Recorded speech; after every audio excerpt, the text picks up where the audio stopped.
What's up everybody and welcome back to the channel. So today we're going to talk about the new firmware update for the Fujifilm X-T3, which enhances autofocus speed and accuracy. But today we're also going to talk about the exposure triangle, which is shutter speed, ISO, and aperture. But first, let's just do a generic YouTube test for the autofocus.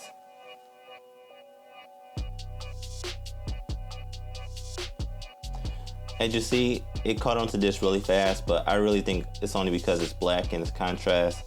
So it's able to tell the difference between me and this little wind filter right away.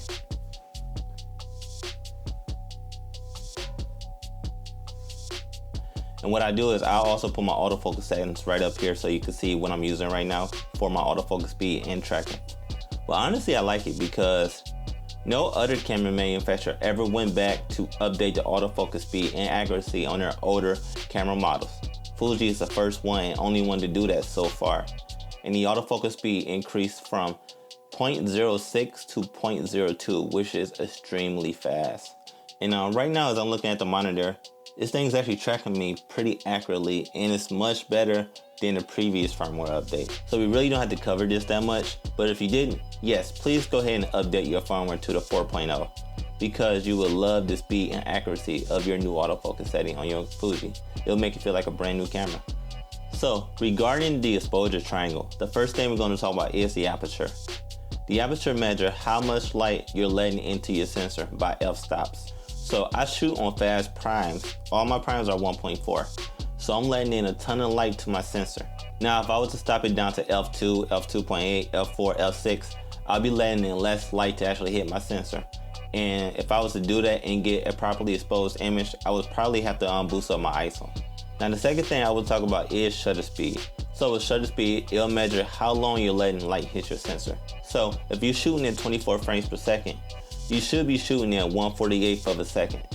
And what that means is you're letting the light hit your sensor for 1/48th of a second.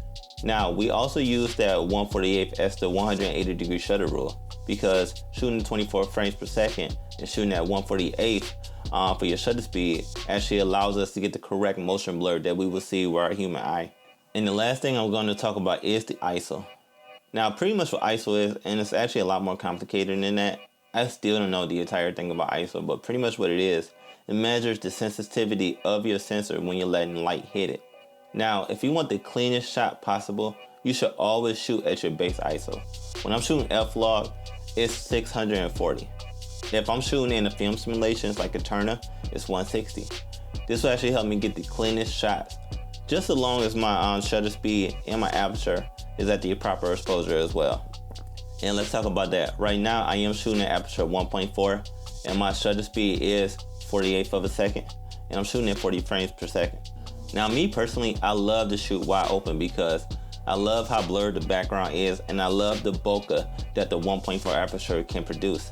Now, if any one of these variables do change, then you'll have to change the other two variables as well so you can get a correctly exposed image. This is why when you're outside, it is highly recommended that you use an ND filter.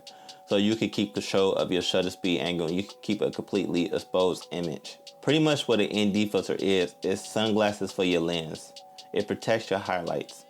And like I said, when you use it, it actually helps you keep that 180-degree shutter rule, no matter what aperture you're shooting at. Now, there are some exceptions. With f-log, which is Fuji log profile, you do have to overexpose by 1 stop to get a really clean image. With Sony, at least with the 8-bit color profile, you have to overexpose by 2, which really sucks. Yes, I know it's kind of going backwards because what I'm telling you is to expose correctly for your image. But with f-log, you have to overexpose so you don't get macro blocking or color infringing into your shots. Right now, I'm overexposed by 0.5 or 1 full stop. Yes, it's not easy. This do make things a little bit more difficult sometimes, but when we shooting at f-log, which is where we get the most dynamic range out of our cameras, we have to take this into account.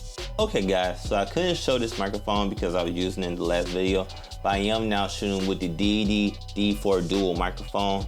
And like I said, I really like this microphone because I love how you can actually record audio on both sides. So I mean, if you aim your camera at somebody, they can not only hear the person you're interviewing, but they can hear your voice crystal clear, which is awesome. Yes, I know it's a little pricey. It's not $50 like the Rode Video Micro. This microphone actually costs about $100, but it is so worth the price. Okay, and like I said, I do have the Viltrox 56mm f1.4. I still haven't had the chance to actually use this lens in a real photo shoot, but soon I will, and I'll make my full review of it when I do. So thank you guys for checking out this video. Thank you to all the new people who've been subscribing to this channel. Like I said in the last one, when I reach 1,000 subscribers, I will buy 2 Viltrox lenses and give them away to one lucky person. So what I want you guys to do is smash that like button, subscribe to this channel, hit the notification bell so you can be notified when I upload new content. Have a good day. Peace. Oh, and happy Halloween. Dude.